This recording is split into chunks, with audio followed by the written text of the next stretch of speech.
Right, time for another exciting and informative episode of my game development series.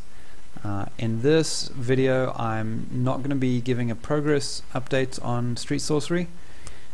Instead I'm going to be talking a little bit about game design and my thoughts on game design.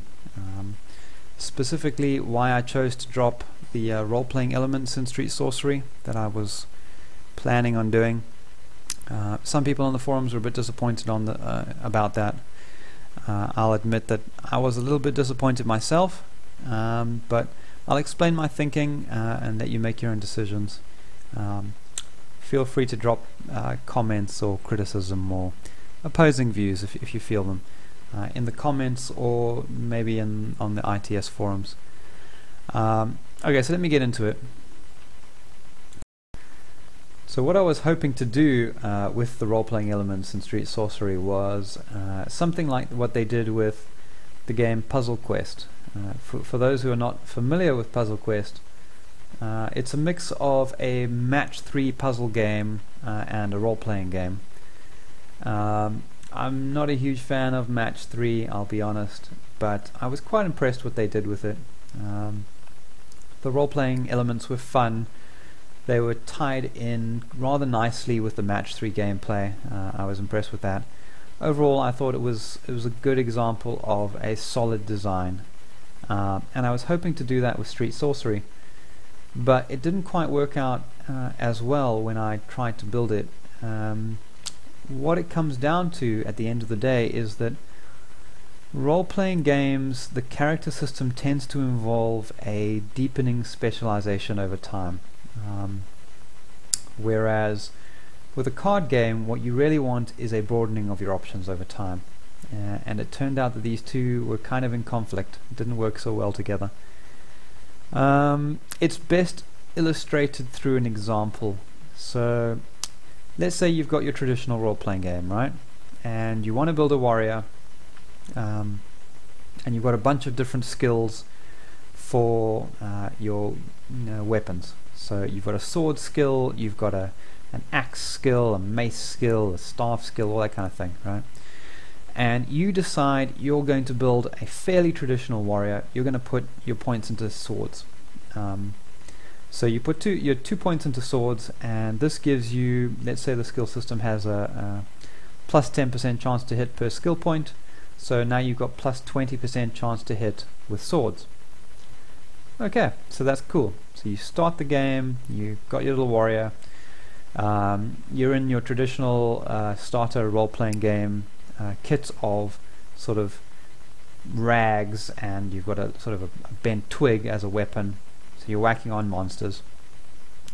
And you come across let's say you come across a mace, right? Now obviously you haven't put points into the mace skill, so you're not going to be as efficient with the maces. Specifically, you're going to lose that 20% chance to hit.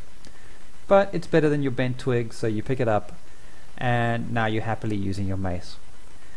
Later, you find a sword. Now, since you're specialized in swords, this is a better choice. You pick up your sword, and you start using your sword. Cool. You're playing happily, and then you encounter a skeleton monster, right?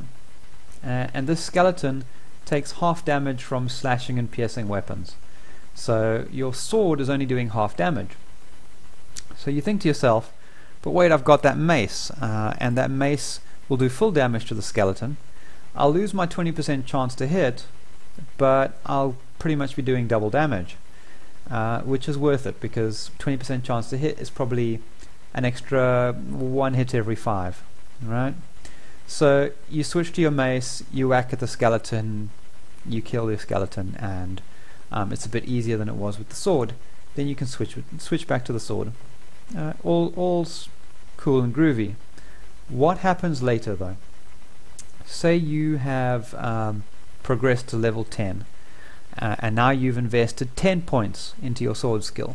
So you've got a plus 100% chance to hit with swords. Now if you get into the same situation, let's say you're also fighting a skeletal creature, a more advanced skeletal creature like a skeletal knight or something like that matches your level 10 character. If you decide to use that mace again, you're no longer sacrificing a 20% chance to hit, you're sacrificing a 100% chance to hit. which could mean that you're pretty much never hitting anymore. So it's not worth swapping to the double damage mace if you're never going to land a hit. And this represents the fundamental problem, is that the more deeply you specialize down a skill line or a couple of lines, the more of a penalty you invoke by not using those skills.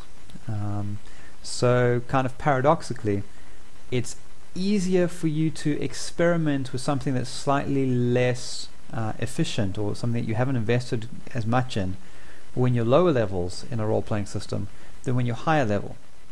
And this is the paradox of systems that offer you this sort of choice of weapon skills to invest in. You end up finding that what this does is lock you into a weapon. And this is why you'll see in, say, D&D, they don't do that. What they do instead is you've got a sort of base attack chance, and then you can invest your special talent points or your feat points or whatever into specializing in a weapon. And this will give you a little bit of a bonus with that weapon, but it's a bonus relative to that basic attack rate. So that whether you're level 1 or you're level 20, if you choose to use a weapon you're not specialized in, you're always only going to sacrifice, say, 20% chance to hit. You're not going to lose 120% chance to hit. It's always going to be relative to that basic rate. Now, how does this apply to a card game? Well, something similar applies to a card game in that, let's say you've got a set of cards that represent fire magic and another set that represent ice magic, right? And they both have things like your basic attack spells and stuff like that, and maybe they do, you've got a firebolt that does 2 times your fire skill in damage, and you've got like an ice bolt that does 2 times your ice skill in damage. Cool. In the beginning, when you've only got, say, 1 point invested in each skill, they're about equivalent, right? And so you can, if you find an enemy that's more susceptible to ice damage, you can freely swap out your fire magic to your ice magic, and you're not losing a whole bunch. But when you have invested many points into fire magic, what you will find is that you start, it starts being not worth it at all to swap to ice magic. Because let's say you got 5 points invested in fire magic and your firebolt skill does 2 times your fire skill. You're doing 10 points of damage with a firebolt. You might only be doing 2 points of damage with an ice bolt.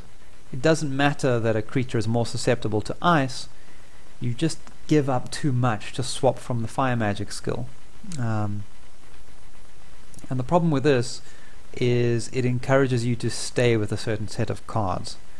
And a lot of the fun of a card game is experimenting with builds, trying different card combinations, thinking of interesting mixes. So what you find is there's a disincentive to experimentation, and in fact it's more than a disincentive. For me to keep the game balanced for a character who's using fire magic, who's heavily invested in fire magic, I need to make an opponent who is strong enough to deal with you who are doing 10 points of damage with a fire card. And if the opponent is strong enough to deal with that, then if you swap out that deck and you're doing 2 points of damage with ice magic, you're not going to make a dent. So for the sake of balance, I have to balance against a deck that's heavily invested with points in those skills, which means if you're not invested in those skills, you're just going to fail. So it's not just that there's a disincentive, it may be that you just actually cannot pass that challenge unless you use skills you've put your points into. Which means that as you play the game, you're basically going to choose a set of skills, build a deck around those skills, and never change. Which is not that fun. For a card game, it's not actually enjoyable. So that is why I made the decision to drop that element. I love role-playing mechanics, and I want to make a role-playing game, but in this instant I didn't see a good case for it. I tried different things to try and make it work, but I kept coming to this problem that no matter how I worked it, any kind of interesting role-playing game was going to result, or role-playing mechanics were going to result in you specializing over time. You would follow a certain branch, you would get good in a certain branch, and that's part of the basics of a role-playing game, is that your skills come from your efficiency comes from the skills you've invested. It shouldn't be the player, it should be the skills. If I've heavily invested in fire magic, I shouldn't be able to be good at ice magic just because I build the deck. I have to have the skills in it. So it didn't quite work. So that is why I chose to drop the role-playing element, basically.